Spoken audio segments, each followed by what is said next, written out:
தேவனுடைய பரிசுத்த நாமத்திற்கு ஸ்தோத்திரம் உண்டாவதாக. परमेश्वर के पवित्र नाम की महिमा हो.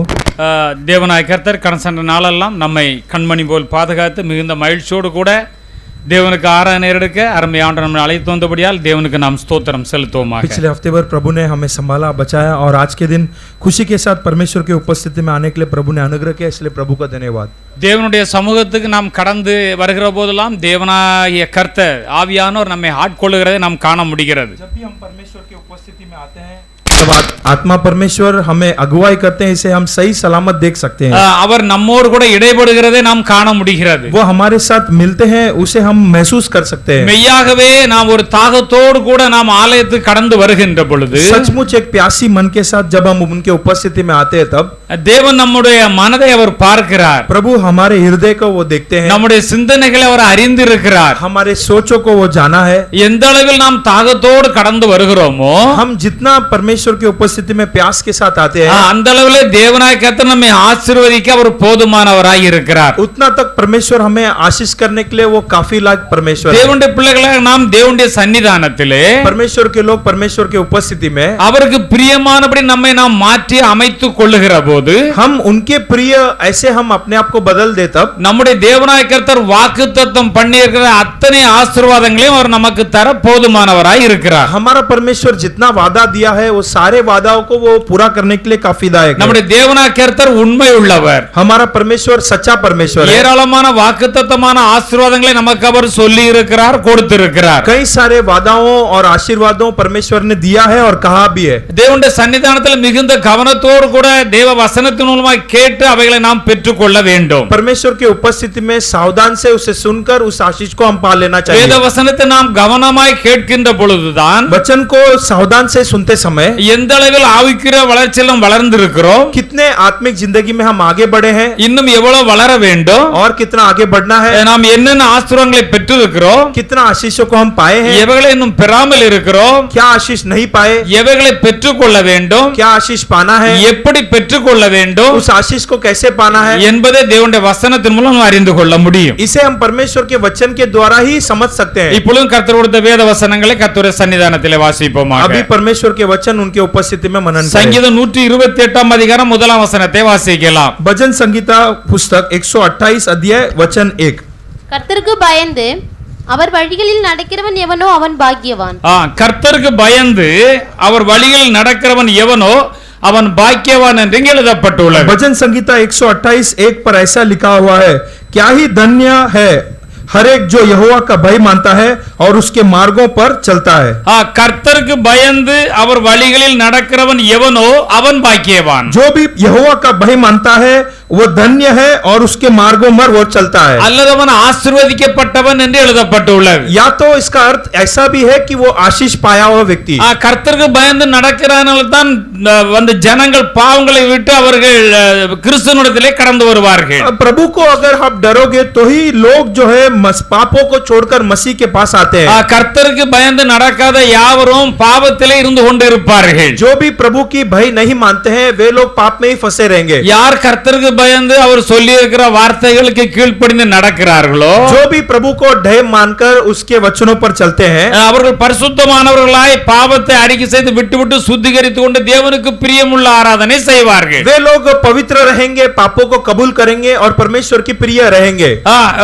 வந்து இன்னொரு வேதாகமத்திலே இவ்வாறு மொழிபெயர்க்கப்பட்டுள்ளது. और एक और बाइबल में इस प्रकार की ट्रांसलेशन किया गया है, அவர் வழிகளில் நடக்கிறவன் என்ற வார்த்தையை और जो उसके मार्गों में चल रहा है उस वचन के बदले ஆண்டவருடைய ஜீவியத்தை ஜீவிக்கிறவன், और परमेश्वर के जीवन जैसा जीना, அதாவது கர்த்தருடைய ஜீவியத்தை போன்ற ஒரு ஜீவிக்கிறவன் தான் என்று அங்கே எழுதப்பட்டுள்ளது. और उसका अर्थ यह है कि परमेश्वर के जीवन के जैसे एक उसके समान एक जीवन, அவர்கள் தேவனோடு நெருங்கி ஜீவிப்பார்கள். परमेश्वर के साथ करीब से जीना, தங்களுடைய ஆவி ஆத்துமா சரீரத்தை ஆண்டவருடைய கரத்தில் ஒப்படைத்து தேவனுக்கு பிரியமாக ஜீவிப்பார்கள். अपने आत्मा शरीर प्राण परमेश्वर को सौंपकर अपने जीवन बिताना, அவருடைய ஜீவியத்தை போன்ற ஜீவியத்தை உள்ளவர்கள் தான் அவருடைய வழிகளில் நடக்கிறவர்கள் என்று வேதம் சொல்லுகிறது. उनके जीवन जो बिताते हैं वैसे ही खुद भी एक जीवन जीना.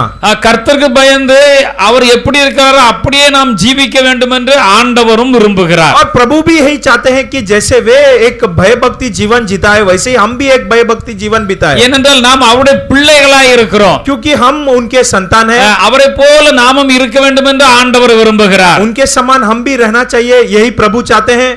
அவர் வைத்திருக்கிற அத்தனை ஆசீர்வாதங்களையும் பெற்றுக்கொள்ள வேண்டும் என்றும் ஆண்டவர் விரும்புகிறார். जितने आशीष उन्होंने रखा है वे सारे हम पा लेने के लिए वो चाहते हैं. எல்லா குறைவும் நீங்க நிறைவே நமக்கு ஆண்டவர் கட்டளையிட போதுமானவராய் இருக்கிறார். सब कमियों को दूर हटाकर प्रभु भरपूरी देंगे. இன்று நாம் உலகத்திலே பார்க்கின்ற பொழுது संसार में देखते समय ஐஸ்வர்யவானாய் காணப்படலாம், धनवानी हो सकते हैं, புகழ் பெற்றவளாய் காணப்படலாம், या तो नाम कमाया हुआ व्यक्ति हो सकते हैं, கற்று தேர்ந்தவளாய் காணப்படலாம், पढ़कर सीखकर महान व्यक्ति हो सकते हैं, பலவிதமான தாளந்துகள் பெற்றவளாக கூட காணப்படலாம். और कई प्रकार के वरदान भी पाए हुए हो सकते हैं. நல்ல ஆரோக்கியம் உள்ளவர்களாக கூட அவர்கள் காணப்படலாம். अच्छा तंदुरुस्ती वाले भी हो सकते हैं. இவைகள் நமக்கு தேவைதான். ये सब तो जरूरी है. ஆனா இப்படி ஒரு இருந்து விட்டால் தேவனுடைய பார்வையில் இவர்தான் ஆசீர்வதிக்கப்பட்டவர் என்று சொல்லிவிட முடியாது. लेकिन ये सब रहकर हम ये नहीं कह सकते कि ये व्यक्ति परमेश्वर का आशीष पाया हुआ व्यक्ति है. இவைகளெல்லாம் தேவனால் நமக்கு கிடைக்கிறது. ये सारे बात प्रभु से हमें मिलती है. ஆனா தேவனுடைய பார்வையிலே लेकिन परमेश्वर की नजर में யார் इतने ஆசீர்வாதங்கள்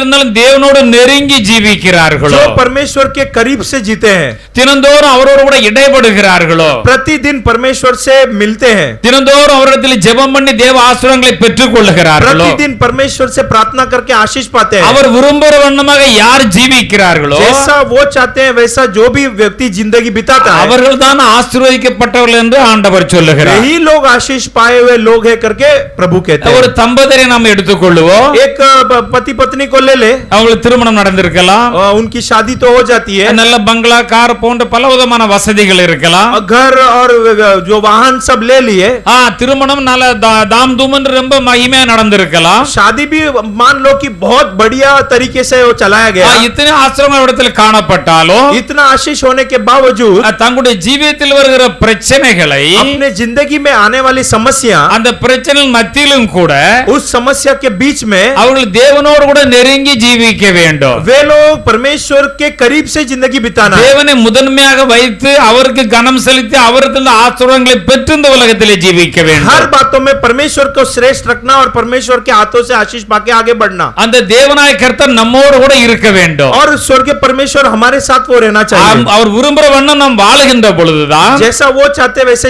जिंदगी बिताए तब நாம் ஆசீர்வதிக்கப்பட்டவர்களாய் இருப்போம். हम आशीषित जनता कहला அல்லது जाएंगे, தம்பதியினர் ஆசீர்வதிக்கப்பட்டவர்களாய் இருப்பார்கள். या तो वो पति पत्नी आशीषित लोग रहेंगे, அல்லது உலகப்பிரார் எத்தனை ஆசீர்வாதங்கள் இருந்தாலும் மெய்யான ஆசீர்வாதம் அவர்களிடத்திலே இல்லை என்று வேதம் சொல்லுகிறது. संसार में कितना भी आशीष हो लेकिन सच्चा आशीर्वाद नहीं है तो वो कुछ नहीं करके वो அவர்கள் बैठे हैं. தேவனால் ஆசீர்வாதம் பெற்றவர்கள் என்று சொல்ல முடியாது என்று சொல்லுகிறார். वे लोग ये नहीं कह सकते कि हम परमेश्वर से आशीर्वाद पाए. சிலருக்கு நீண்ட ஆயுள் உள்ளவர்களாய் இருக்கலாம், और कुछ लोग को लंबी आयु हो सकती है, சிலர் குறைந்த ஆயுள் உள்ளவர்களாய் இருக்கலாம். कुछ लोग को कमी आयु हो सकती है.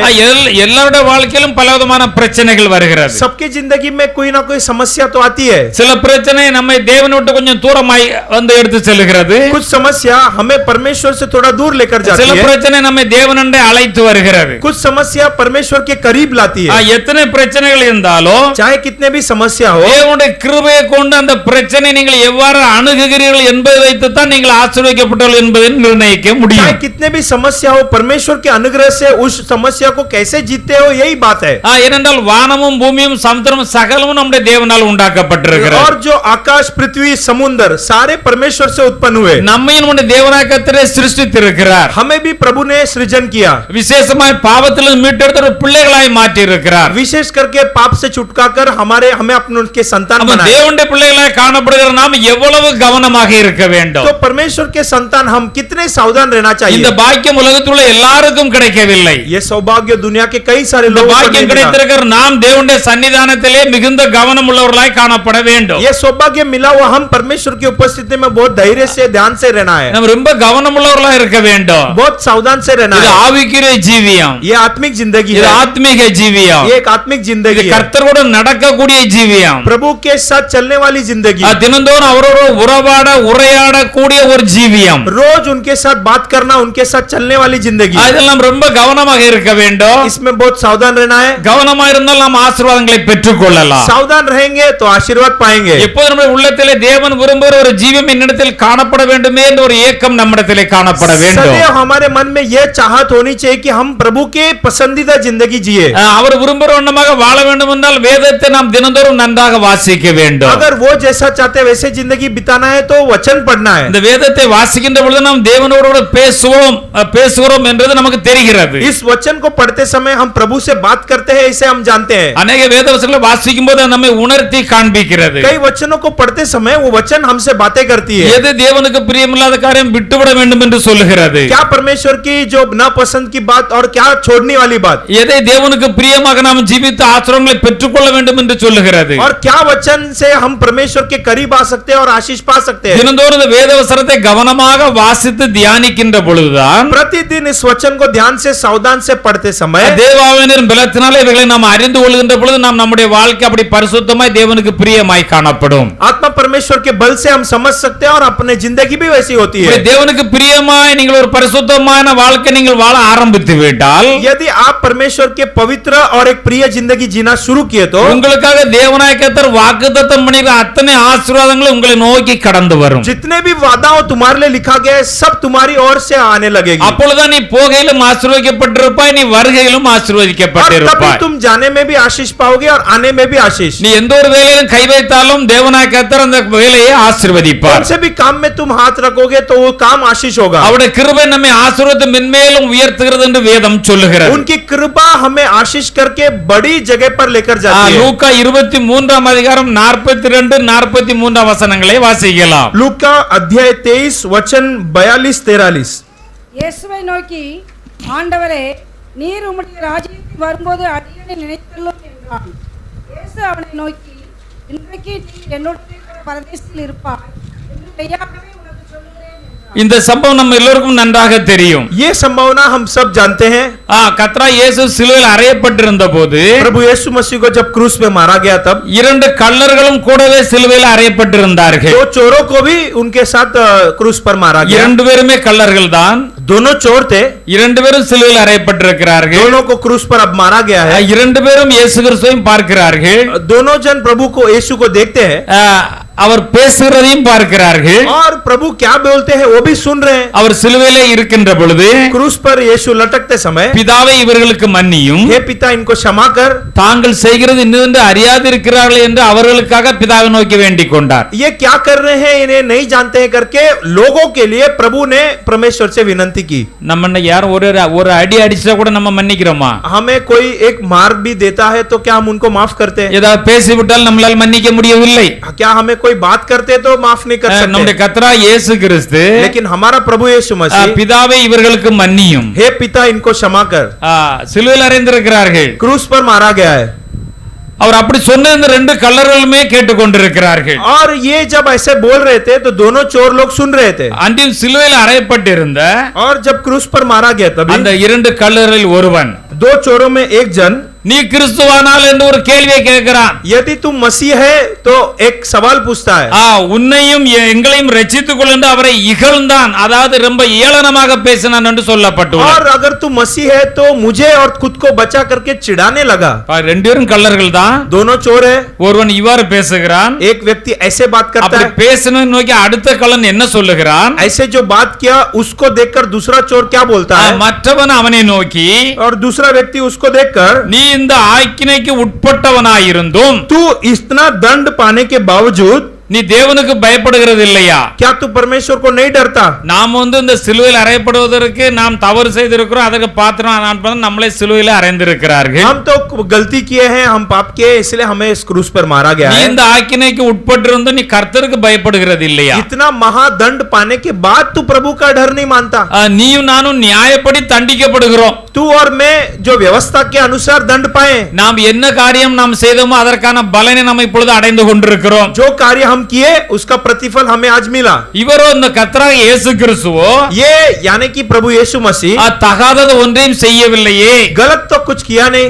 என்று அவனை கடிந்து கொண்டான். ऐसे उसको डांटने लगा. இப்படி கடிந்து கொண்டு ऐसे डांटने के बाद அப்ப இந்த ரெண்டு கல்லும் இந்த கல்லும் ரொம்ப விவரமா கவனமா இருந்திருக்கிறான். तो ये जो चोर है जरा सावधान और एकदम साफ था. நம்ம இரண்டு பேருக்கு மத்தியில் இருக்கிற இவர் இயேசு கிறிஸ்து யார் என்பதை அவன் அவர் பேசுற வார்த்தையிலிருந்தே அறிந்து கொள்ளுகிறான். ये दो चोर के बीच में ये यीशु कौन है करके वो अच्छे से समझ गया. அவன் சந்தர்ப்பத்தை பயன்படுத்திக் கொள்ளுகிறான். मौका को उपयोग कर लिया.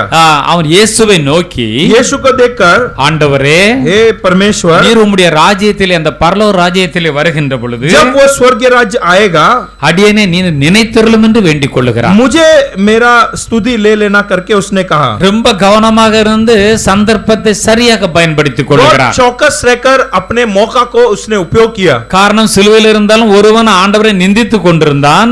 क्रूस पर रहने के बावजूद एक ने प्रभु को चिढ़ाया. இன்னொருவன் ஆண்டவர் பேசுகிறத அவன் கேட்டுக் கொண்டிருக்கிறான். दूसरा एक व्यक्ति प्रभु क्या बोल रहा है वो सुन रहा है. ஆனபடினால ஆண்டவர் சொன்னது அவனுக்கு புரிந்த உடனே इसलिए प्रभु क्या कह रहे हैं वो समझने के बाद மற்ற கள்ளனை கடிந்து கொண்டு இவன் ஆண்டவரிடத்திலே வேண்டுகிறான். दूसरा चोर को चिल्लाकर फिर ये प्रभु के पास अभी आ रहा है. ஆண்டவரே நீர் உம்முடைய ராஜ்யத்தில் வருகின்ற பொழுது நீர் என்னை நினைத்தருளும் என்று தான் கேட்கிறான். हे प्रभु तुम्हारे राज्य जब आएगी तब मुझे स्मरण करना स्तुति लेना करके वो कहता है. உடனே பாருங்க तुरंत देखो இயேசு அவனை நோக்கி यीशु ने उससे कहा இன்றைக்கு நீ என்னுடனே கூட பரதேசில் இருப்பாய் என்று மெய்யாகவே மெய்யாக உனக்கு சொல்லுகிறேன் என்றார். मैं तुझसे सच कहता हूँ कि आज तू मेरे साथ स्वर्ग लोक में होगा.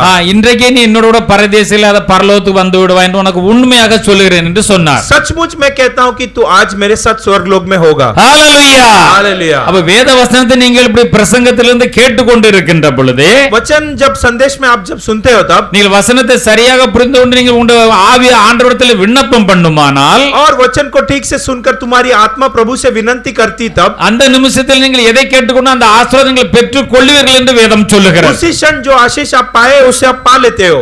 சங்கீதம் 25:12 भजन संगीता 25:12 में கர்த்தருக்கு பயப்படுகிற மனுஷன் எவனோ जो भी प्रभु का भय मानता है அவனுக்கு தாம் தெரிந்து கொள்ளும் வழியை போதிப்பார் என்று வேதம் சொல்லுகிறது. और उसकी मार्ग को प्रभु सिखाएंगे करके वचन कहती है. கர்த்தருக்கு யார் பயந்து அவருடைய கற்பனைகளை கட்டளைகளை தேவனுக்கு அதை கை கொண்டு தேவனுக்கு பிரியமாய் ஜீவிக்கிறார்களோ जो भी यहोवा का भय मानकर अपनी जिंदगी को बिताते हैं கர்த்தருடைய வசனத்தின்படி யார் ஜீவிக்கிறார்களோ प्रभु के वचन के अनुसार जो भी जिंदगी बिताते அவர்கள் हैं தேவனோடு கூட நடை போடுகிறார்கள். वे लोग परमेश्वर के साथ अपने मार्ग को बनाते हैं. தேவனிடத்திலே ஜெபம் பண்ணி இதுக்கு எப்படி செய்ய வேண்டும் ஆண்டவர் என்று கேட்கிறார்கள். परमेश्वर से प्रार्थना करते हैं कि हे प्रभु ये कार्य कैसा होना है. அவர்களுக்கு தேவன் தாம் தெரிந்து கொள்ளும் வழியை போதிப்பார் என்று சொல்லப்பட்டுள்ளது. और ऐसे लोगों को प्रभु अपने मार्ग को सिखाएगा करके लिखा हुआ है. ஹalleluya ஹalleluya. நாம் பலவிதமான வேலைகளை செய்கிறோம். हम कई प्रकार के काम करते हैं, பலவிதமான தொழில்களை செய்கிறோம். कई प्रकार के बिजनेस करते हैं சில நேரத்தில் இதில் நாம் என்ன செய்வது என்று நமக்கே தெரியாமல் ஒரு திகைப்போடு இருக்கிறோம். और कभी कभी हम ऐसे परिस्थिति में आ जाते हैं कि अभी हम क्या करें. ஆண்டவர் நீங்கள் ஒன்றுக்குமே கவலைப்பட வேண்டாம் என்று சொல்லுகிறார். लेकिन प्रभु कहते हैं किसी भी बात की चिंता मत करो. எல்லாவற்றையும் குறித்து உங்கள் விண்ணப்பங்களை ஸ்தோத்திரத்துடைய ஜெபத்தினால் வேண்டுதலால் தேவனுக்கு தெரியப்படுத்துங்கள். तुम्हारे सारे बातों को स्तोत्र के साथ और विनंती के साथ प्रभु को बतलाओ. நிச்சயமாக அவர் எல்லாவற்றையும் உங்களுக்கு செய்து விடுவார் என்று வேதம் சொல்லுகிறார். सचमुच वो सारे बातों को पूरा करेगा. அவர் உங்களை விசாரிக்கிறவனானபடியால் वो तुम्हें पूछताछ करने वाला परमेश्वर है. ஆண்டவர் நம்மை எப்போதும் விசாரித்துக் கொண்டே இருக்கிறார். प्रभु सदैव हमने पूछताछ करते रहते உங்கள் हैं. கவலை எல்லாம் அவர் மீது வைத்து விடுங்கள். तुम्हारे जो दुख बातों को प्रभु के पास दे दो. ஆங்கிலத்திலே cast your burden ன்னு சொல்லி எழுதப்பட்டுள்ளது. अंग्रेजी में ऐसा लिखा है कि तुम्हारे बोझ को प्रभु में फेंक दो. எடுத்து நீங்கள் எறிந்து விடுங்கள். और उठाकर अपने बोझ को फेंक दो. அதை நான் பார்த்துக் கொள்ளுகிறேன். उसे मैं देख लेता हूँ. எந்த ஆண்டவர் இப்படி சொல்லுவார்? कौन सा प्रभु ऐसा कहेंगे? நம்முடைய ஜீவனுள்ள தேவன் हमारा जीवित நாம் परमेश्वर. எந்த கஷ்டமே படக்கூடாது. हम कौन से भी कष्ट नहीं उठाना है. எது வந்தாலும் என்னிடத்தில் ஒப்படைத்தீர்கள் நான் பார்த்துக்கொள் நீங்க நன்றாக சந்தோஷமா இருங்கள் என்று ஆண்டவர் சொல்லி இருக்கிறார். चाहे कुछ भी आ जाए मेरे ऊपर फेंक दो, हम संभाल लेंगे ऐसे प्रभु कहता है. ஆனால் பாவம் நிறைந்த உலகத்திலே இருக்கிறோம். लेकिन हम अभी पाप भरा हुआ दुनिया में, பிரச்சனைகள் நிறைந்த உலகத்திலே இருக்கிறோம். समस्या भरी दुनिया में அது நம்மை நெருக்கி கொண்டுதான் வரும். ये हमें दबावट में डालते நம்ம रहेगी. அந்த நேரத்தில் நம்முடைய ஆண்டவருடைய பாதப்படி போல அமர்ந்து उस समय प्रभु के चरण में जाकर जब हम अपने आप को समर्पित வேத करते हैं வசனத்தை வாசித்து தியானித்து நம்முடைய உள்ளத்திலே வைத்திருக்கிற வாக்குத்தத்தங்களை எடுத்து और वचन को स्मरण करके अपने हृदय में जो वचन आती है उससे बोलकर, ஆண்டவரே எனக்கு இப்படி ஒரு பட்ட பிரச்சனை வந்திருக்கிறது. हे प्रभु एक समस्या ऐसा आया है, நீர் இப்படி சொல்லி இருக்கிறீர் அல்லவா? आपने तो ऐसे कहा है. இவ்வளவு ஆதி பிதாக்களின் காலத்திலே இவ்வாறு அதிசயங்கள் அற்புதங்களை செய்திருக்கிறீர் அல்லவா? मेरे मूल पिता के जमाने में आपने ऐसे काम किया है. இதை நான் விசுவாசிக்கிறேன். इसे मैं विश्वास करता हूं. என்னுடைய வாழ்க்கையில ஒரு ஒரு அற்புதத்தை நடப்பியோ, मेरे जिंदगी में एक अद्भुत कार्य कराओ, அதிசயமான காரியங்கள் நடப்பி தரலோ, आश्चर्य कार्य कराओ, உம்முடைய தேவ ஞானத்தை எனக்கு தாரோ, आपके ईश्वरीय ज्ञान मुझे இந்த दीजिए, பிரச்சனையை விடுவித்தரலோ, ये समस्या से बाहर निकालो, எனக்கு உதவி செய்யணும்னு சொல்லுகின்ற பொழுது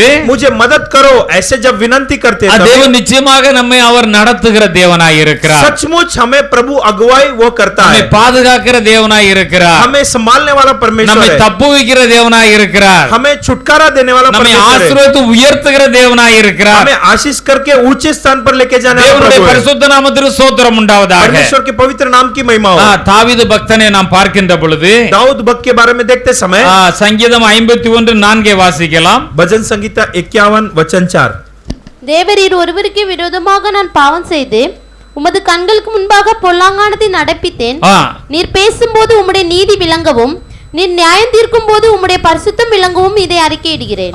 அவர் செய்த பாவத்துக்கு அவர் பாவரிக்கை உடனே செய்கிறார் என்று பார்க்கிறோம். भक्त जो पाप कर देता है उस पाप का कबूलात इस अध्याय में वो करता है। அவர் தேவனோடு கூட நடந்த ஒரு மனுஷன் என்று நாம் பார்க்கிறோம். परमेश्वर के संग चलने वाला एक व्यक्ति, வாழ்க்கையில் ஒரு பாவம் வந்து விட்டது, जिंदगी में एक पाप आ गई, தேவரீர் ஒருவருக்கே விரோதமாக நான் பாவம் செய்து விட்டேன், प्रभु केवल आपके विरोध मैंने पाप किया, நான் ஒரு பாவம் செய்து விட்டேன், அது உமக்கு விரோதமாக காணப்படுகிறது, हमने पाप किया और वो भी आपके विरोध, உமது கண்களுக்கு முன்பாக அந்த பொல்லாப்பை நான் செய்து விட்டேன், आपकी दृष्टि के सामने उस बुरी काम मैंने किया, நீர் பேசும்போது உம்முடைய நீதி விளங்கவும், तू बोलते समय तुम्हारा धर्मी, நீர் நியாயம் தீர்க்கும்போது உம்முடைய பரிசுத்தம் விளங்கவும் இதை அறிக்கையிடுகிறேன். और इसीलिए मैं कबूलात करता हूं ताकि तुम्हारा न्याय करने में मैं निष्कलंक அவர் ठहरूं। பெரிய ராஜா, बड़ा राजा, பாவம் செய்த உடனே பாவ அறிக்கை பண்ண அவர் கொஞ்சம் கூட தாமதிக்கவில்லை. जब वो पाप किया तो पाप का कबूलात करने के लिए देरी नहीं की, அது வேதத்தில் எழுதப்பட்டுள்ளது. वचन पर वो लिखा हुआ है, அவர் பாவத்தை அறிக்கை பண்ணினார் என்று பார்க்கிறோம். वो पाप को कबूलात किया वैसे देखते हैं।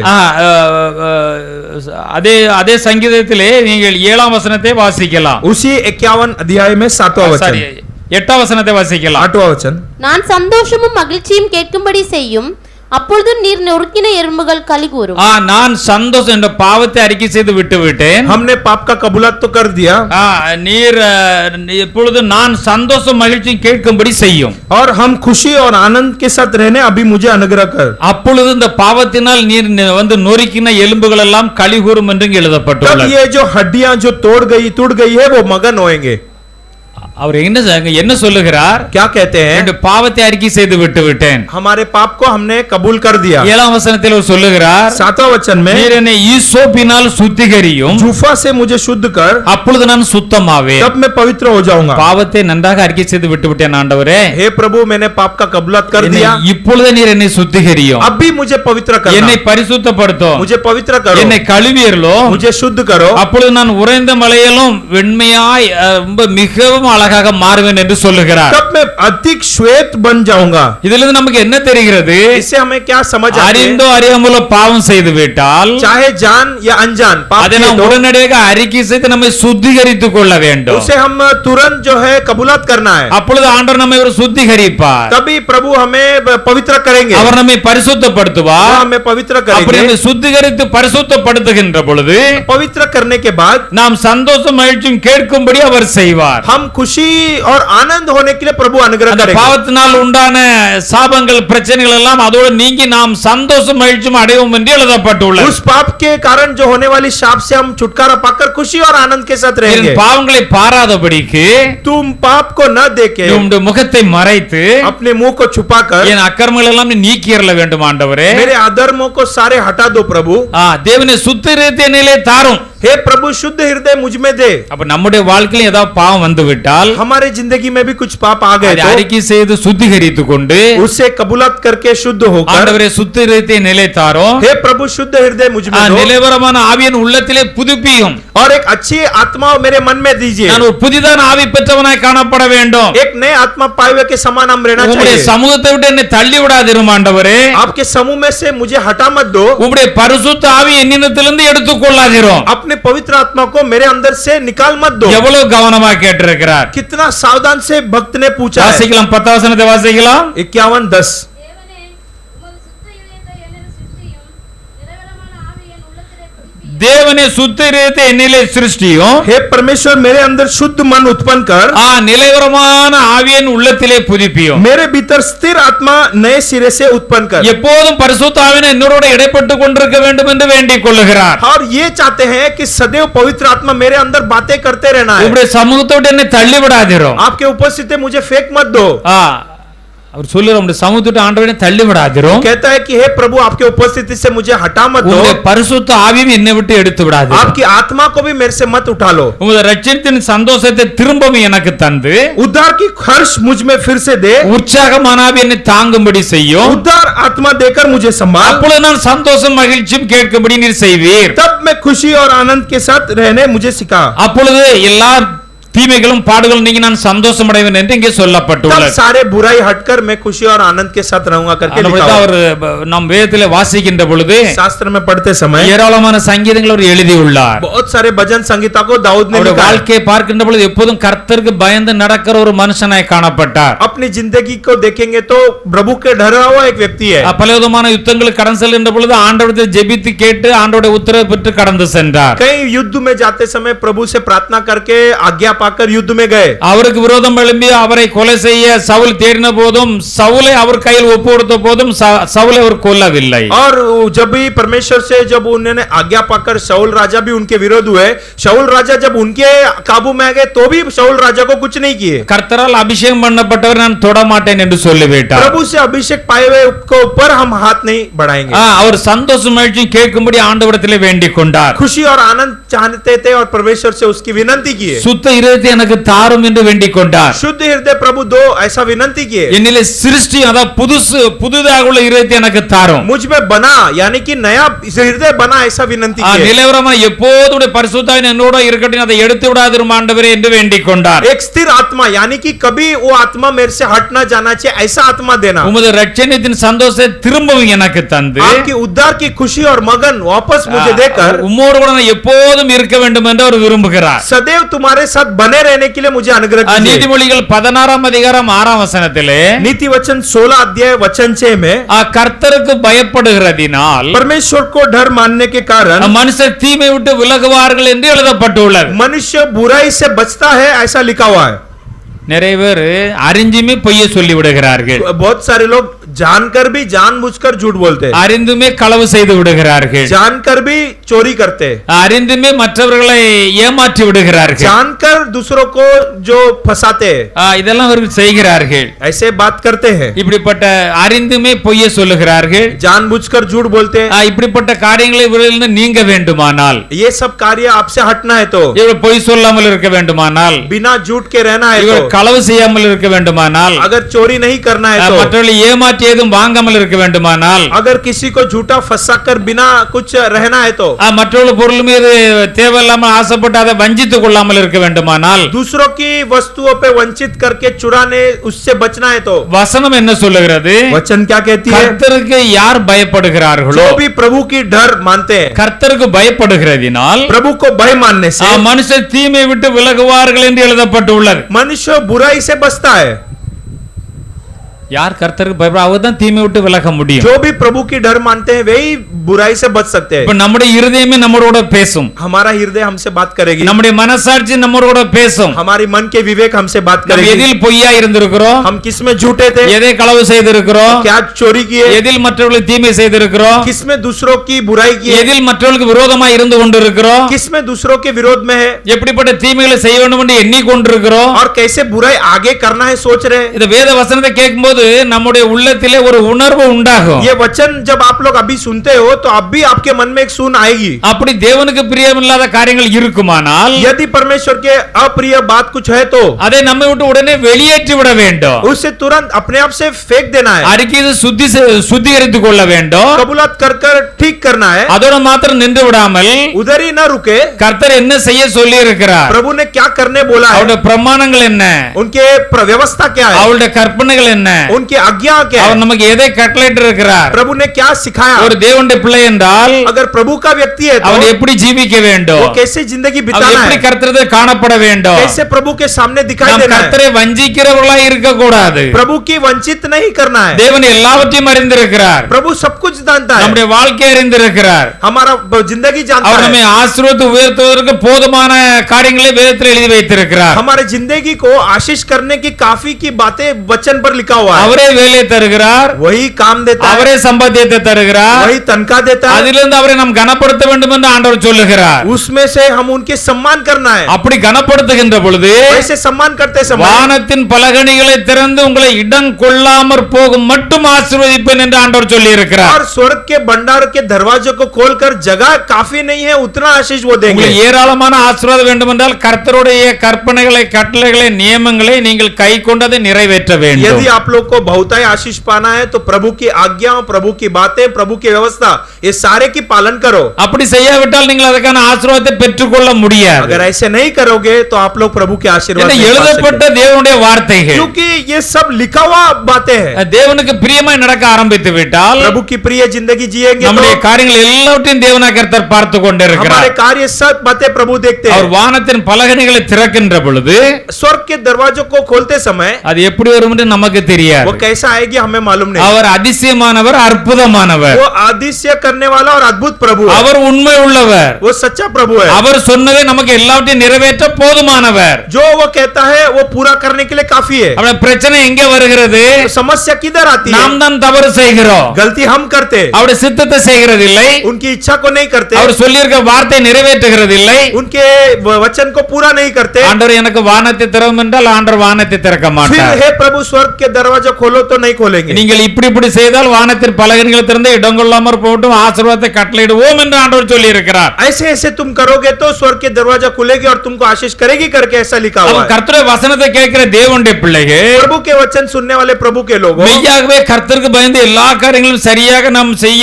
ஆரம்பித்து விட்டால் सचमुच प्रभु के कार्य को ठीक से करने शुरू जब करते हैं நீங்கள் உறுதியை மனதில் எடுத்து நீங்கள் அதில் இறங்கி விட்டால் एक निर्णय अपने मन में लेकर जब आप उसमें उतरते நிச்சயமாக हैं வானத்தின் பலகணிகள் உங்களுக்கு கண்டிப்பாக திறக்கப்படும். निश्चय स्वर्ग के दरवाजों फाटकों खुली जाएगी। ஹalleluya! हालेलुया। நீங்கள் போகையிலும் ஆசீர்வதிக்கப்பட்டிருப்பீர்கள், तुम जानते समय भी நீங்கள் வருகையிலும் और ஆசீர்வதிக்கப்பட்டிருப்பீர்கள். तुम्हारे आने में भी आशीष। எந்த வேலை செய்தாலும் கர்த்தர் உங்களுக்கு அதிலே நல்ல பொக்கிஷாலை திறப்பார், நீங்கள் ஆசீர்வாதமாக இருப்பீர்கள். कौन से भी काम करो प्रभु उसमें संपत्ति दौलत आशीर्वाद सब நீ बातें கையில் देंगे। செய்ய எல்லா வேலைகளும் தேவனாக கர்த்தர் உன்னை ஆசீர்வதித்து அவர் பெருக பண்ணுவார். तुम्हारे हाथों के सारे प्रयासों को प्रभु आशीष करके तुम्हें बढ़त देंगे। அவர் உன்னோடு கூட எப்போதும் இருப்பார். तेरे संग हमेशा रहेंगे। இன்னைக்கு உலகத்திலே அநேகர் கண்டு பல பிரச்சனைகள் பிசினஸ்ல நாம் பயப்பட வேண்டியது और இருக்கிறது. आजकल दुनिया में कई प्रकार के नुकसान हो जाते हैं, हम देखकर डर जाते हैं। ஆனால் கர்த்தருக்கு பிரியமாய் அவருடைய சித்தத்தின்படி ஜீவித்து விட்டோமானால் लेकिन प्रभु की इच्छा के अनुसार हम जिएंगे तो உன்னை கண்டு இந்த உலகமே பயப்படும் என்று ஆண்டவர் எழுதி வைத்திருக்கிறார். तुझे देखकर दुनिया डरेगी करके प्रभु ने लिखकर रख दिया है। என்னுடைய நாமம் உனக்கு தரிக்கப்பட்டிருக்கிறது என்று எல்லாரும் உன்னை கண்டவுடனே பயப்படுவார்கள். और मेरा नाम तुझ में धारण किया है उससे देखकर ही लोग डर जाएंगे। அதெல்லாம் சொல்லியிருக்கிற பாரு, நீ ஜீவிக்க வேண்டும். लेकिन जैसा कहा है वैसा जिंदगी அந்த बिताना है। ஜீவம் இல்லாவிட்டால் நம்ம இதை பெற்றுக்கொள்ள முடியாது. वैसा जिंदगी नहीं है तो हम आशीर्वाद नहीं पा ஏன் सकते। தேவனாக்கத்தை இதெல்லாம் ஆயத்தப்படுத்தி வைத்திருக்கிறார்? क्यों परमेश्वर ने ये सब तैयार करके நம்மை रखा? ஆசீர்வதிப்பதற்காக,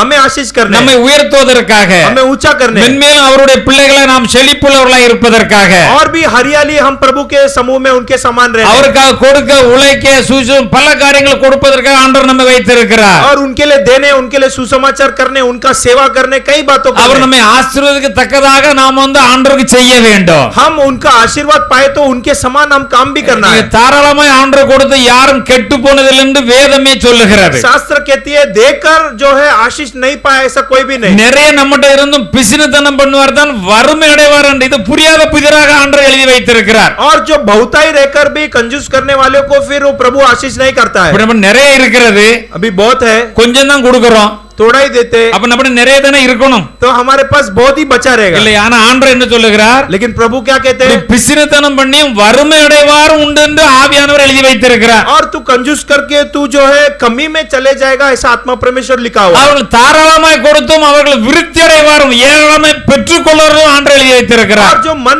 में जब सब लोग दिए वो लोग और भी पाएंगे। இதெல்லாம் பரம ரகசியமாய் காணப்படுகிறது. ये एक बहुत बड़ा स्वर्गीय रहस्य இதை है। அறிந்து கொண்டவர்கள் தான் இதன்படி ஜீவிப்பார்கள். ஜீவிப்பார்கள் इसे जो जानते हैं वैसे जिएंगे, அவர்கள் நிச்சயமாக அந்த ஆசீர்வாதத்தை அளவில்லாமல் பெற்றுக்கொள்வார்கள் निश्चय उस आशीष को बहुताई से पाएंगे। அளவில்லாமல் பெற்றுக்கொள்வதற்கு தான் ஆண்டவர் நமக்காக எல்லாவற்றையும் வைத்திருக்கிறார் बहुताई से पाने के लिए प्रभु ये सब बातें लिख कर रखा है। தாவீது பக்தனை பார்க்கின்ற பொழுது दाऊद भक्त को देखते समय ஆண்டவருடைய ஆலயத்தை கட்டுவதற்கு ஏராளமான பொன்னு வெள்ளி அது சபதரித்து வைத்திருந்தார் और प्रभु की भवन बांधने के लिए बहुत सा सोना चांदी इकट्ठा करके रखे। ஆண்டவருக்கு நான் ஆலயத்தை கட்ட வேண்டும் प्रभु की भवन बांधना है, எல்லாவற்றையும் இங்கே கொடுக்கிறேன் इधर सब कुछ दे देता இங்கே हूं கொடுத்து விட்டு நான் அங்கே போகின்ற போது இதெல்லாம் நான் பரலோகத்திலே பார்ப்பேன் என்று கொடுக்கிறார் और ये सब उधर जाना है देखकर तो स्वर्ग ध्यान रख के इधर ही सब दे देता ஒரு है। முறை தான் பாவம் செய்தார், உடனே பாவரிக்கை பண்ணி ஆண்டவருடைய கதறி அழுது ஆண்டவருடைய பரிசுத்தாவை என்னை விட்டு எடுத்து வராதிரும். एक बार पाप किया तुरंत प्रार्थना करके हे प्रभु आपकी आत्मा को मेरे अंदर से मत निकालो, நான் ஜெபம் பண்ண வரும்போது உடைய சமூகத்தை விட்டு என்னை தள்ளி விடாதிரும் ஆண்டவரே. और जब मैं प्रार्थना करने आऊंगा तो मुझे हटा मत देना, நான் உம்மிடத்தில் கடந்து வரும்போது என்னை நீர் அனைத்து நீர் ஏற்றுக்கொள்ளும். और जब मैं आपके पास आऊंगा तो मुझे ग्रहण कर लेना, என்னுடைய பாவத்தெல்லாம் மன்னித்து உடைய பிள்ளையாக நீ ஏற்றுக்கொள்ளும். मेरा पापों को क्षमा करके आपके बच्चे के அவரை समान। குறித்து என்ன எழுதி இருக்கிறது? उनके बारे में क्या लिखा அவர் है? செய்த அந்த ஒரு பாவத்தை தவிர வாழ்க்கையில் அதுக்கப்புறம் பாவமே செய்யவில்லை என்று எழுதப்பட்டுள்ளது. वो एक पाप के बाद उन्होंने अपनी जिंदगी में पाप ही नहीं किया। ஹalleluya. हालेलुया। அவர் அப்படி கர்த்தரோடு கூட நடந்தார். वैसा वो प्रभु के साथ चला, அந்தி சந்தி மத்தியான வேளையில ஜெபம் பண்ணி கொண்டிருந்தார். सुबह दोपहर शाम प्रभु की प्रार्थना ராத்திரி की। தூக்கத்தில் எந்த ஜாமான் எழுந்து அவர் வேதத்தை தியானிக்க ஆரம்பித்தார். रात को कौन से भी टाइम हो प्रभु के वचन को वो निकाल कर அவருடைய पढ़े। வாழ்க்கையில் எப்போதும் தேவனோடு கூட நடந்தார் என்று வேதத்தில் उनकी சொல்லப்பட்டுள்ளது. जिंदगी में सदैव परमेश्वर के साथ वो चले। நாம் அங்கே நாம் வாசிக்கின்ற பொழுது हम वचन पढ़ते समय தேவனாய் கர்த்தர் இவ்வாறு எழுதி வைத்துள்ளார். அப்போஸ்தலர் 13ஆம் அதிகாரம் प्रेरितों की काम 13 अध्याय 22 வசனத்தை வாசிக்கலாம். वचन 22 को पढ़ सकते हैं। அப்போஸ்தலர் 13:22. பின்பு அவர் அவனை தள்ளி பின்பு அவர் அவனை தள்ளி, அதாவது சவுலை தள்ளி தாவீதை அவர்களுக்கு ராஜாவாக ஏற்படுத்தி தாவீதை இஸ்ரவேல் ஜனங்களுக்காக ராஜாவாக ஏற்படுத்தி ஈசாயின் குமாரனாகிய தாவீதை ஈசாயின் குமாரனாகிய தாவீதை என் இருதயத்துக்கு ஏற்றவனாக கண்டேன், என் இருதயத்துக்கு ஏற்றவனாக கண்டேன். எனக்கு சித்தமானவைகளை எல்லாம் எனக்கு, அதாவது ஆண்டவருக்கு சித்தமானவளை எல்லாம் அவன் செய்வான் என்று அவனை குறித்து சாட்சியம் கொடுத்தார். அவன் செய்வான் என்று அந்த தாவீதை குறித்து ஆண்டவர் சாட்சி கொடுத்தார் என்று எழுதப்பட்டுள்ளது. और इस वचन में हम देखते हैं कि स्वर्गीय परमेश्वर ने भक्त दाऊद के बारे में कैसे अच्छे गवाही दिया है। தாவீதை தம்முடைய ஜனங்களுக்காக ராஜாவாக ஏற்படுத்தி दाऊद को इस्राएल लोगों के लिए राजा नियुक्त किया, அந்த ஈசாயின் குமாரனான தாவீதை என் இருதயத்துக்கு ஏற்றவனாக கண்டேன். और उस मनुष्य ईसाई के पुत्र दाऊद को मेरे मन के अनुसार मिल இந்த गया। வசனத்தை கேட்கிற அருமையான தேவனுடைய ஜனமே, इस वचन को सुनने वाले प्रिय परमेश्वर के நாம் लोग, ஆண்டோட இருதயத்துக்கு ஏற்றவர்களாக காணப்படுகிறோமா? क्या हम प्रभु के हृदय के प्रिय है? அவர் ஆண்டவருடைய இருதயத்துக்கு ஏற்றவராக காணப்பட்டார். वह प्रभु के मन के अनुसार का एक व्यक्ति दिखाई அப்ப இந்த दिया। வேதவசனம் என்ன சொல்லுகிறது? वचन क्या कहती है? நாமும் நம்முடைய ஆண்டவருடைய இருதயத்துக்கு ஏற்றவர்களாக நாம் காணப்பட வேண்டும். हम प्रभु के मन के हृदय के अनुसार होना चाहिए। எனக்கு சித்தமானவைகள் என்னென்ன சொல்றேன் அத்தனையும் அந்த தாவீது செய்வான், அவரை கொடுத்து ஆண்டவரே சாட்சி கொடுத்தார் என்று எழுதப்பட்டுள்ளது. और मेरे सारे इच्छा को पूरा करेगा ऐसा प्रभु ने ही दाऊद के बारे में गवाही दिया। கர்த்தருடைய வார்த்தை கேட்கிற நாமும் அப்படிப்பட்டவர்களாய் மாற வேண்டும் என்று வேதவசனம் நம்மை சுட்டி और காட்டுகிறது. प्रभु के वचन को सुनने वाले हम भी उस वचन के अनुसार रहना चाहिए। அப்போ தேவனுக்கு பிரியமாய் ஜீவிக்க வேண்டும். प्रभु के प्रिय जीना है। தேவன் நம்மை ஆசீர்வதிக்கிறார். प्रभु हमें आशीष करते हैं, அவர் ஆசீர்வாதம் ஏராளமாக ஆசீர்வதிக்கிறார். वो आशीष करते हैं तो बहुत ही से आशीष करते நிறைய हैं। ஆசீர்வாதம் வந்தோம் மனம் போல ஜீவிக்க ஆரம்பிச்சிடக்கூடாது. और बहुत आशीर्वाद आएगा तो अपना मनमानी जीने का नहीं। கஷ்டத்துல இருக்கும்போது ஆண்டவரத்துல வந்து ஜெபம் பண்ணா ஆண்டவர் வேலையை தர அதை தர கொஞ்சம் வேலையெல்லாம் கிடைச்சோன்னு சந்தோஷமா ஆண்டவருக்கு பிரியமா ஜீவிக்கிறோம். और जब हम कष्ट में रहते हैं प्रभु काम दो पगार दो प्रार्थना करते हैं और फिर बाद में काम मिलती है पगार मिलती है, பணம் சொத்து சுகம் ஏராளமா வந்த பிறகு ஆண்டவர் தேடுறதுக்கு நேரம் கிடைக்கல. फिर उसके बाद अगर तनख्वाह बहुत हो गई और जो जायदाद सब बहुत होने के बाद प्रभु को नहीं ढूंढते, இல்ல கோயிலுக்கு வரது நேரம் கிடைக்கல. फिर बाद में कहते हैं कि मंदिर आने के लिए समय नहीं, பார்த்தா பிசினஸ் ஏராளமா பெருகிட்டு, बोलते हैं कि हमारा जो बिजनेस जो है बहुत बढ़त அல்லது गया முக்கியமான வேலையில இருக்க நிறைய வேலைகள் இருக்கு எனக்கு. और मुझे मुख्य स्थान पर रखा गया है, बहुत काम है। இதுல உனக்கு எங்க இருந்து வந்தது? ये सब किधर से आया? ஆண்டவனே ஆசீர்வாதப்படியால தான் அந்த ஆசீர்வாதத்தை பெற்று இருக்கிறார். प्रभु ने आशीष किया इसलिए आशीर्वाद आशीर्वाद आए அப்போ ஆண்டவருக்கு நாம் கனம் செலுத்துவதில் குறையவே கூடாது. तो प्रभु को सम्मान देने में कमी नहीं होना है. தேவனுடைய சமூகம் என்பது மிகவும் முக்கியமான ஒன்று. प्रभु की उपस्थिति बहुत जरूरी है. எல்லாருக்கும் வேலைகள் இருக்கிறது, सबके लिए काम है. கண்டிப்பாக யார் தேவனிடத்திலே வாஞ்சோடு ஆண்டவரே கண்டிப்பாக எனக்கு ஞாயிற்றுக்கிழமை போய் தொழுது கொள்ள வேண்டும் என்று வாஞ்சிக்கிறார்களோ, जो सचमुच मनमानी चाहते हैं कि मुझे संडे आराधना करना ही करना है, ஆண்டவர் அவர்களுக்கு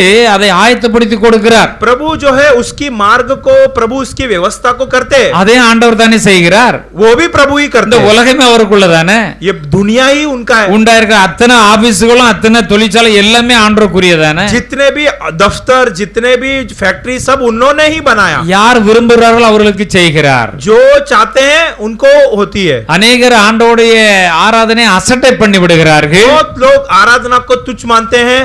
வேதம் என்ன சொல்லுகிறது? वचन क्या कहती है? என்னை கனம் பண்ணுறவளை நானும் கண்டிப்பாக கனம் பண்ணுவேன் என்று ஆண்டவர் சொல்லுகிறார். मुझे सम्मान करने वाले को मैं सम्मान करूंगा, प्रभु कहता है. என்னை அசட்டை பண்ணுகிறவர்கள் என்னால் கனவீனம் பண்ணப்படுவார்கள். जो मेरा सम्मान नहीं करते हैं वो तुच्छ माना जाएंगे. அவர் வாழ்க்கையில ஆசீர்வாதங்களை பெற்றுக்கொள்வது மிகவும் கடினம் என்று சொல்லப்பட்டுள்ளது. वे लोग अपनी जिंदगी में आशीर्वाद पाना बहुत मुश्किल है. எவ்வளவுதான் வேலை இருக்கட்டுமே, कितना भी काम होने दो. ஆண்டவர் இதன் மத்தியிலும் எனக்கு நான் கோயிலுக்கு போய் நான் வாரத்தில் ஒரு நாள் உமக்கு நன்றி செலுத்தி தொழுது கொள்ள எனக்கு வகை செய்யும் என்றால் ஆண்டவர் கண்டிப்பாக வகை செய்வார். हे प्रभु मुझे इतना काम है लेकिन इसके बीच में भी संडे मुझे छुट्टी दो, ऐसा तुम प्रार्थना करो, जरूर प्रभु मार्ग खोलेंगे. நான் இதில் अनेகரை பார்த்திருக்கிறேன். हमने मेरे जिंदगी में मैं बहुत को देखा மிகுந்த हूं. வாஞ்சையுடன் ஞாயிற்றுக்கிழமை கண்டிப்பாக கோயிலுக்கு போகணும்னு வாஞ்சித்தவர்கள் எல்லாம் கண்டிப்பாக ஆண்டவர்களுக்கு அவர் இரக்கம் பாராட்டுகிறார்கள். ஞாயிற்றுக்கிழமை தூரம் வந்து அவர்கள் ஆண்டவரை தொழுது கொள்கிறார்கள். जो लोग भी मन से चाहे कि मुझे छुट्टी मिलना चाहिए, हमने मेरे जिंदगी में देखा हूं, वैसे लोग को प्रभु ने छुट्टी दी और वे लोग आराधना में भी आते இங்கேயும் हैं. अनेक சாட்சிகள் இருக்கிறார்கள். इधर भी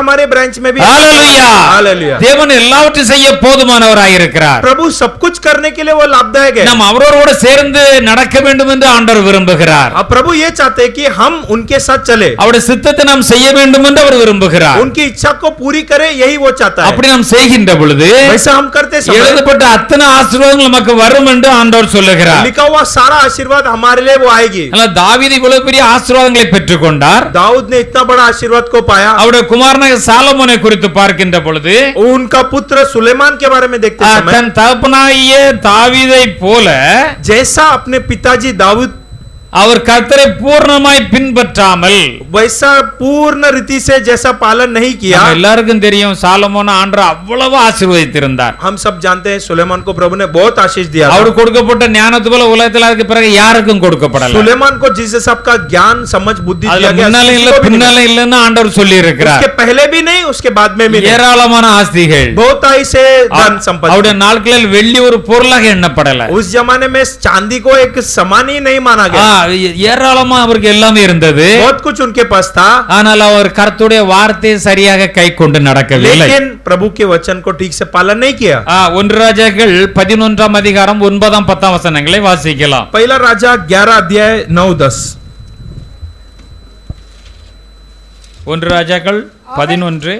ஆகையால் இஸ்ரவேலின் தேவனாகிய கர்த்தர் சாலமோனுக்கு 2 விசை தரிசனமாகி அந்நிய தேவர்களை பின்பற்ற வேண்டாம் என்று கட்டளையிட்டிருந்தும் அவன் கர்த்தரை விட்டு தன் இருதயத்தை திருப்பி அவர் கற்பித்ததை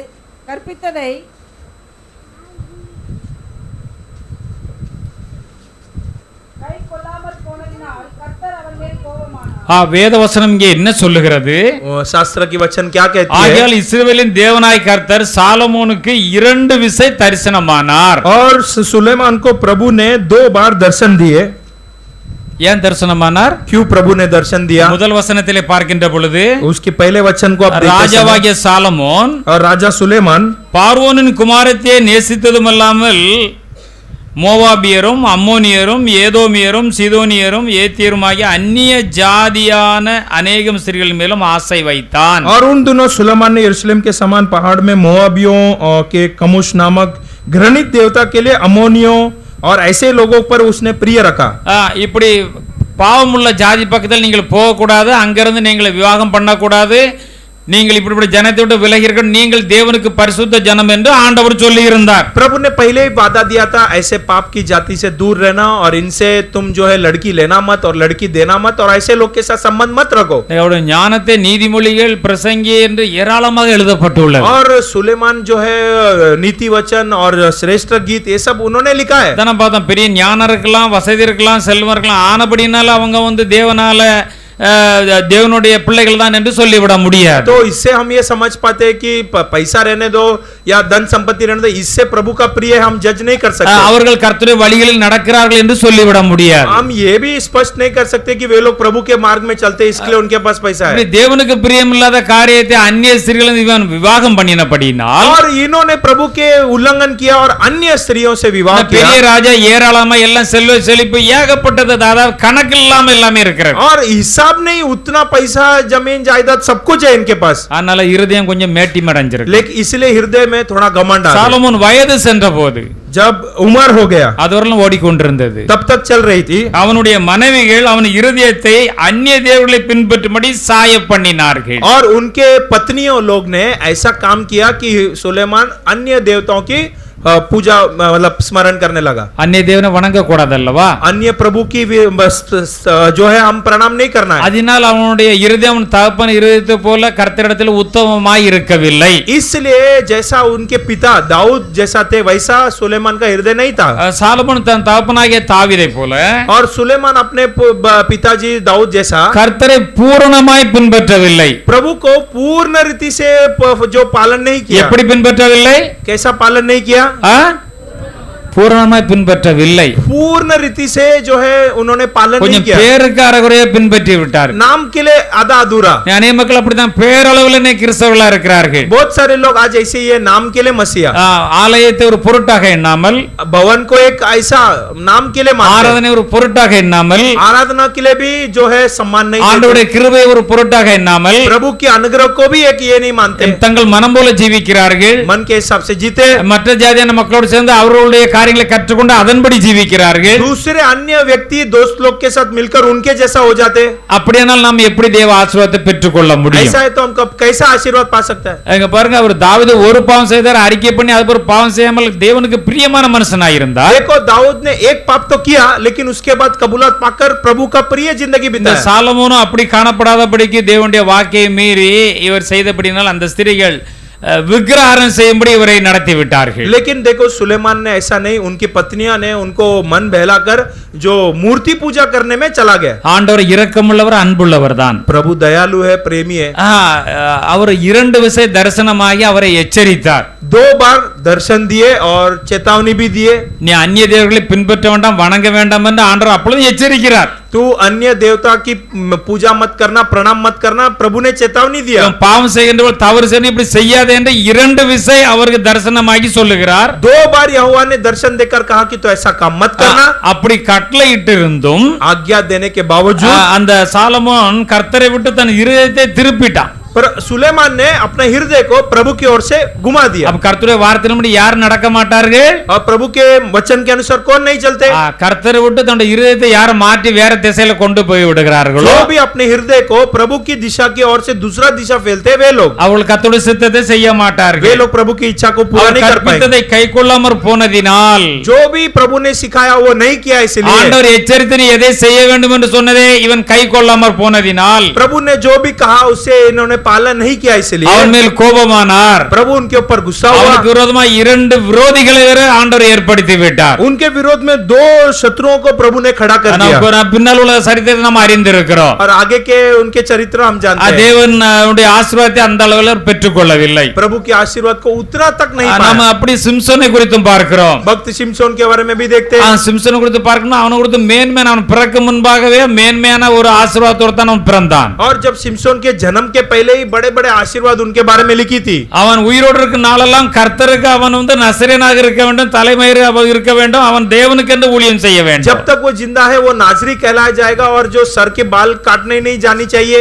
அவனுக்கு அவ்வளவு பெரிய பலத்தை ஆண்டவர் கொடுத்திருந்தார். और प्रभु ने उतना महान शक्ति उनको दिया गया. அவனை பிடிக்க வந்த பொழுது, जब उनको पकड़ने आए तब, பெலிஸ்தர் பிடிக்க வந்த பொழுது, फिलिस्तियों जब पकड़ने आए तब பெரிய கோட்டையில் உள்ள கதவை நிலையோடு அந்த 2 கதவோடு சேர்த்து அதை பிடுங்கி தோளிலே தூக்கி வைத்தார். வைத்துக்கொண்டு एक बड़ा जो दीवार का जो दरवाजा को अपने कंधे की ओर उठाकर மலையின் உச்சிக்கு அப்படி சுமந்து கொண்டே போய்விட்டான் என்று எழுதப்பட்டுள்ளது. और पहाड़ के ऊंची तक उसको उठाकर ही लेकर चला गया।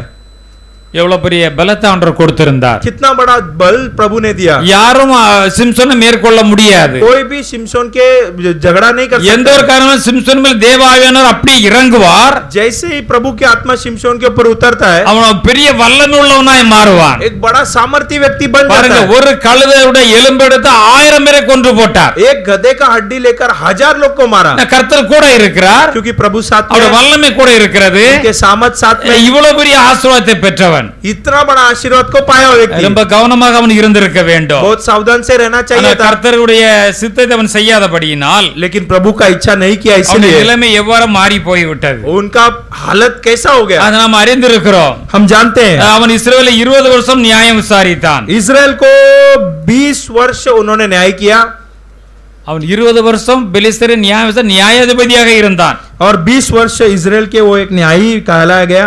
இவ்வளவு பெரியவன் इतना बड़ा व्यक्ति ஒரு வேசியினிடத்திலே போனான். एक व्यभिचारी के पास गया, பின்பு ஒரு பெண்ணிடத்திலே போனான். फिर एक नारी के पास गया। அவள் கேட்கிறாள், உன்னை எப்படி கொலை செய்ய முடியும், உன்னை எப்படி ஒண்ணும்னாலும் ஆக்க முடியும் கேட்கிறாள், கேள்வி கேட்கிறாள். वो पूछती है कि तेरा बल किधर छुपा है, कैसा तुझे हम विनाश करे। ஒரு முறை சொல்லுகிறான், புது கயிறுகளால் கட்டுங்கள். एक बार कहता है नया रस्सी से बांधो। அப்பொழுதும் ஆவியானவர் இறங்குற அத்து போட்டு போய் விடுதா. आत्मा परमेश्वर आया और रस्सी सब टूट गया। திருப்பி கேட்கிற, உன்னை எப்படி கொலை பண்ணி போடலாம். वापस पूछती है कि तेरा नाश कैसा करे। இன்னைக்கு நம்ம எல்லாரோட வாழ்க்கையிலும் தெரியும், हम सबके जिंदगी में पता சில है பாவத்தை செஞ்சா நம்மள ஒண்ணுமில்லாம சாத்தான் ஆக்கிடுவான்னு தெரிஞ்சு சிலவங்க அந்த பாவத்துல இருக்கிறாங்க. कुछ पाप अगर हम करेंगे तो हमारा जिंदगी सत्यानाश हो जाएगी, मालूम रहकर भी वो पाप करते हैं। என்னைக்கு வரும் பாத்துக்கிடலாம், அதனால பிரச்சனைன்னு சிலர் இருக்கிறார்கள். कुछ लोग ऐसा सोचते जब आएगा तब देखा जाएगा। இரண்டாம் முறை கேட்க, உன்னை எப்படி கொலை பண்ணலாம் எனக்கு சொல்லு அந்த வழின்னு சொல்லி தான் கேட்கிறா. दूसरा बार पूछते हैं कि कैसा मतलब तेरे तुझे जो है हम खत्म कर सकते हैं। இவனுக்கு நன்றாக தெரிகிறது. इसको पता है। அப்பொழுது சொல்ல, இன்னொரு கயிறுனால என்னை கட்டுங்கள், அப்பொழுது இப்படி ஆகி விடுவேன். और फिर बोलता है कि फिर से रस्सी से बांधो, ऐसा हो जाएगा। அப்பொழுது பிடிக்க வந்து எல்லாம் தீப்பட்ட நூல் போல அத்து விடுகிறது. जैसा आग लगाते हैं तो रस्सी टूट जाती है, वैसा पटपट टूट गया। இன்னொரு முறை அவள் கேட்கிறாள், तीसरी बार पूछते हैं என்னை ஏமாத்தி கொண்டே இருக்கிறாய், तू मुझे फंसाता है, உன்னை எப்படி கொல்லலாம் எங்களுக்கு சொல்லு. कैसा तेरा विनाश करे। எந்த ஒரு முட்டாளாவது இவ்வளவு சொன்ன பிறகு அங்க தங்கி தாபரிப்பானா? और कौन सा भी मूर्ख ऐसा पूछ रहा है, जवाब देगा क्या? அந்த இடத்தை விட்டு ஓடி போயிருந்திருக்கணும். जगह से भागना चाहिए था। மூன்றாம் இடத்துல அந்த துணி கூட பாவோட சேர்த்தே முடியெல்லாம் இறுக்கி கட்டி வச்சிருங்க, அப்ப நீ அப்ப நான் பலவீனமாயிருவேன். और वो कहता है कि वो जो मेरा सर के बाल को जो कपड़े से बांध दो तब मैं निर्बल हो जाऊंगा। அப்படியும் செய்கிறார்கள். ऐसा भी करते हैं। இதோ பெலிஸ்தர் வந்து விட்டான்னு சொன்ன உடனே பாவோட சேர்ந்த எல்லாம் அந்த மிஷினோட பிடிக்கிட்டு போறான். और फिर जैसे फिलिस्ती आया है तो फिर से वो सबको विनाश कर दिया। 1 2 3 3 வாரம் முடிஞ்சாச்சு. 3 बार चेतावनी। இப்பவும் அழுது கேக்குறா. अभी आखिरी बार रोकर पूछती है। இவனுக்கு எல்லாம் நல்லா புரியுது. इसको भी पता है வேதம் என்ன சொல்லுகிறது, शास्त्र क्या कहती है। தன் இதயத்திலே சாகத்தக்கதாக அந்த உண்மை அவளிடத்திலே சொன்னான். और मरने तक अभी वो सच वो बताता है। இவனே சாகத்தக்கதாக ஒப்பு கொடுத்து விட்டான். यही अपने आप को मरने के लिए सौंप कर दिया। கர்த்தர் எச்சரித்து கொண்டுதான் இருந்தார். प्रभु ने चेतावनी देते गए। இவன் ஒப்பு கொடுத்தபடினாலே अपने आप को समर्पित किया, இவன் உண்மையை சொல்லிவிட்டான். सच बोल दिया மடியிலே படுத்து தூங்க வைத்தாள். और अपने जो नीचे बिठाकर सोने लगी। ஆளை கூப்பிட்டு கர்த்தருடைய பிரமாணத்துக்கு மாறாக அந்த முடிகள் எல்லாம் வெட்டி எடுத்து और விட்டார். वो कह दिया कि मेरा बाल काट दो, और फिर सब लोग ने बाल काटा। எப்போதும் போல அவனை உதறி போட்டு எழுந்து போவேன் என்று போனான். हमेशा की तरह उठकर खड़ा हुआ। கர்த்தர் தன்னோடு விலகி விட்டதே அறியாதிருந்தார். प्रभु अपने से चला गया, इसे वो नहीं जानता था। அருமையான தேவனுடைய ஜனமே, प्रिय प्रभु के लोगों, உங்களுக்கும் ஆண்டவர் எச்சரிப்பை கொடுத்து கொண்டிருப்பார். प्रभु आपको भी चेतावनी देते रहेंगे। ஒரு முறை 2 முறை 3 முறை எச்சரிப்பு கொடுப்பார். एक बार 2 बार 3 बार चेतावनी देते रहेंगे। நீங்கள் உங்களை திருத்திக் கொள்ள வேண்டும். आप लोग अपने आप को सुधारना நீங்கள் है। பாவத்தை சுத்திகரித்துக் கொள்ள வேண்டும். पापों से कबूलात पा लेना है। இல்லையா இந்த சிம்சனுக்கு ஏற்பட்ட நிலைமை தான் எல்லாருக்கும் ஏற்படும். या तो वो सिमसोन को जो हाल हुआ वही तुमको होगा। எதிரிகள் பிடித்தார்கள். शत्रु पकड़े, முதலாவது என்ன செய்தார்கள், पहला क्या किए, 2 கண்ணையும் பிடுங்கி எடுத்து விட்டார்கள். दोनों आंख को उखाड़ लिए, அவனை குருடாக்கி விட்டார்கள். उनको अंधा कर दिया, இனி எதையும் பண்ணி பார்க்க முடியாது. किसी को नहीं देख सकता। 2 வெங்கல சங்கிலிகளை கட்டினார்கள். 2 चांदी के जो कांस के जो जंजीर से बांधे, கொண்டு மாவரைக்க வைத்து விட்டார்கள். जाकर आटा पीसने के लिए அவன் रखे। மாவரைத்துக் கொண்டு இருந்தான் என்று எழுதப்பட்டுள்ளது. वचन पर लिखा है कि आटा पीस रहा था। இதெல்லாம் நமக்கு எச்சரிப்பாக இவைகள் எழுதப்பட்டுள்ளது. ये सब हमारे लिए चेतावनी के समान लिखा அவன் गया ஒரு है। பெரிய நியாயாதிபதி. बड़ा एक न्यायी, தேவனிடத்திலிருந்து பெரிய ஆசீர்வாதங்களை பெற்றவன், परमेश्वर से आशीष पाए हुए உன்னதமான வாக்குகளை பெற்றவன், व्यक्ति, उन्नत जो वचन पाया हुआ व्यक्ति, ஆண்டவர் ஆவியான எப்போதும் உன் மேலே இறங்கி பலத்த கிரியைகளை செய்த அப்படிப்பட்ட ஒரு மனிதன், प्रभु परमेश्वर हमेशा उतरकर महान काम करने वाला व्यक्ति, கர்த்தருக்கு பயப்படாமல் போய்விட்டால் प्रभु के डर कर ना गया हो நிலைமை அப்படித்தான் ஆகும் என்று வேதம் சொல்லுகிறது. और परिस्थिति वैसे ही होगा करके ஆனால் लिखा है। தேவனுடைய பிள்ளைகளாகிய நாம் प्रभु के संतान हम ரொம்ப கவனம் உள்ளவர்களா இருக்க बहुत வேண்டும். हम सावधान रहना நம்முடைய है। ஆண்டவர் அன்புள்ளவர், हमारा प्रभु प्रेमी அவர் है, இரக்கமுள்ளவர், वो दयालु है, நம்முடைய ஜீவனை கொடுத்து நம்ம ரட்சித்திருக்கிறார். अपनी जिंदगी को देकर हमें उतार நம்மை दिया, ஆசீர்வதித்து உயர்த்துவதற்காக, हमें आशीष करके ऊंचा करना है, ஆவிக்குரிய பிரகாரம் ஆசீர்வதிப்பதற்காக, आत्मिक तरीके से आशीष करना है சரீர பிரகாரம் ஆசீர்வதிப்பதற்காக, और शारीरिक तौर से आशीष करना நம்முடைய है பொருளாதார பிரகாரம் நம்மை ஆசீர்வதிப்பதற்காக और हमारे आत्मिक तनका के हिसाब से आशीष करना है। தேவன் நம்மை அவர் சந்தித்திருக்கிறார். प्रभु ने हमें मिला है। நீதிமொழிகள் 14:27 வாசிக்கலாம். नीति वचन 14 वचन 27, நீதிமொழிகள் 14:27. கர்த்தருக்கு பயப்படுதல் ஜீவ ஊற்று, கர்த்தருக்கு பயப்படுதல் ஜீவ ஊற்று, அதனால் மரண கண்ணிகளுக்கு தப்பலாம். அதனால் மரண கண்ணிகளுக்கு தப்பலாம் என்று எழுதப்பட்டுள்ளது. यहोवा का भय मानना जीवन का सोता है और उसके द्वारा लोग मृत्यु के फंदे से बच जाते हैं। கர்த்தருக்கு பயப்படுதல் ஜீவ ஊற்று என்று எழுதப்பட்டுள்ளது. यहोवा का भय मानना जीवन का सोता है। யார் கர்த்தருக்கு பயந்து நடக்கிறார்களோ कौन प्रभु के भय मानते हैं மரண கண்ணிகள் வைத்திருந்தால் கூட அதற்கு நாம் தப்பி விடலாமா? और मृत्यु के फंदे अगर रखें तो भी हम बच सकते हैं। மறுபடியும் மிகுந்த கவனம் உள்ளவர்களாய் காணப்படுவோம். इससे बहुत ही सावधान से हम रहेंगे। எத்தனை ஆசீர்வாதம் நமக்கு இருக்கட்டும், चाहे कितने भी आशीर्वाद हो, தேவைதான் இருக்கட்டும், चाहे कितने भी हो, ஆனாலும் கர்த்தரோடு நடக்கிறவர்களாய் காணப்பட வேண்டும். हम प्रभु के साथ चलने वाले होना चाहिए। தேவனோடு நடைபோடுகிறவர்களாய் காணப்பட வேண்டும். प्रभु के साथ सदैव चलने वाले होना அதை चाहिए। தேவனாய் கர்த்தர் விரும்புகிறார். उसे प्रभु चाहते हैं। இங்கே மோசே பக்தனை குறித்து பார்க்கின்ற பொழுது और मूसा भक्त के बारे में देखते समय அவர் ஆண்டவரிடத்திலே சொல்லுகிறார், प्रभु के पास वो कहता है, அவர் ஆண்டவரிடத்தில் ஜெபம் பண்ணுகின்ற பொழுது, प्रभु से प्रार्थना करते உம்முடைய समय கண்களில் இப்பொழுது எனக்கு கிருபை கிடைத்தது, आपके नजरों में मुझे दया मिली। அப்படி கிருபை கிடைத்ததானால் ऐसे नजर में நான் दया உம்மை मिली तो அறிவதற்கும் मैं आपको जानने के लिए, உம்முடைய கண்களில் எனக்கு கிருபை கிடைப்பதற்கும் आपके नजरों में दया मिलने के लिए உம்முடைய வழியை எனக்கு நீர் அறிவியும். आपके मार्ग मुझे दिखाइए। நீர் நடத்தி கொண்டு போன இந்த ஜாதி உம்முடைய ஜனம் என்று நீர் தயவு செய்து நினைத்தருளும். और ये जो चलाकर आने वाला ये जात आपका है, इससे आप स्मरण कीजिए। அதற்கு ஆண்டவர் சொன்னார், उसके लिए प्रभु ने कहा, என் சமூகம் உனக்கு முன்பாக செல்லும், मेरे समूह तेरे आगे चलेगी। என் சமூகம் என்ற பிரசன்னம் எப்போதும் உனக்கு முன்பாக செல்லும். मेरे उपस्थिति तेरे आगे चलेगी। நான் உனக்கு இளைப்பாறுதல் தருவேன், मैं तुझे विश्राम दूंगा।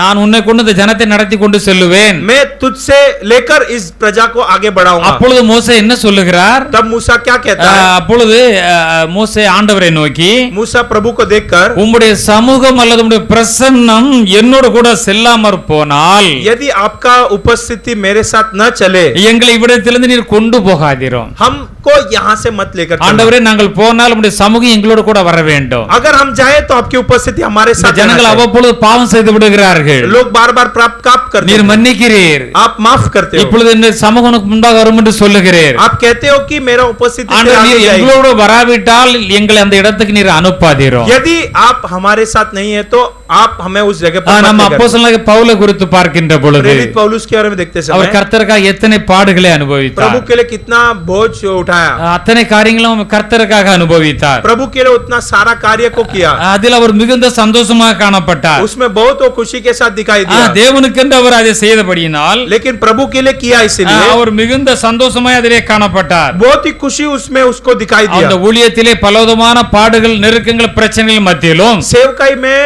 जो कष्ट नष्ट के बीच में தேவனுடைய சித்தத்தை மாத்திரம் அவர் செய்தார். प्रभु का इच्छा को ही केवल किया। தேவனுக்காக எல்லாவற்றையும் சகித்தார், प्रभु के लिए सब कुछ सहा, எல்லா பாடுகளையும் சகித்தார். सब बोझ को सहा। தேவனுக்காக அவர் சகலவற்றையும் செய்து முடித்தவராய், प्रभु के लिए सब कुछ किया हुआ, நல்ல போராட்டம் போராடினேன், अच्छा कुश्ती लड़ा, ஓட்டத்தை முடித்தேன், दौड़ खत्म किया, விசுவாசத்தை காத்து கொண்டேன் என்று சொல்லுகிறார். विश्वास को संभाल रखा। என்ன நல்ல போராட்டம், कौन सा अच्छा कुश्ती, எத்தனையோ அடிகள், कितने तो मार। எத்தனையோ அவருக்கு அங்கே நாம் அங்கே வாசிக்கின்ற பொழுது उधर उस वचन में पढ़ते समय ஏராளமாக அங்கே எழுதப்பட்டுள்ளது. बहुताई से उधर लिखा हुआ है, அவர் அப்படிப்பட்ட பாடுகளை ஆண்டவருக்காக சகித்தார். उतने इतना सारा बोझ प्रभु के लिए उन्होंने நான் सहा। அதிகமாய் பிரயாசப்பட்டவன், हम बहुत ही प्रयास उठाया, அதிகமாய் அடிபட்டவன், கர்த்தருக்காக அடிபட்டவன், प्रभु के लिए बहुत मार खाया, சுவிசேஷ ஊழியத்திற்காக அவர் அடிபட்டவர், सुसमाचार सेवा के लिए मार खाया, அதிகமாக என்னை ஜெயிலிலே போட்டிருந்தார்கள், बहुत बार बंदीगृह में डाला, அநேக தரம் மரண அவதியிலே நான் பாடுபட்டேன், बहुत बार मरण की जंजीर में फंसा गया।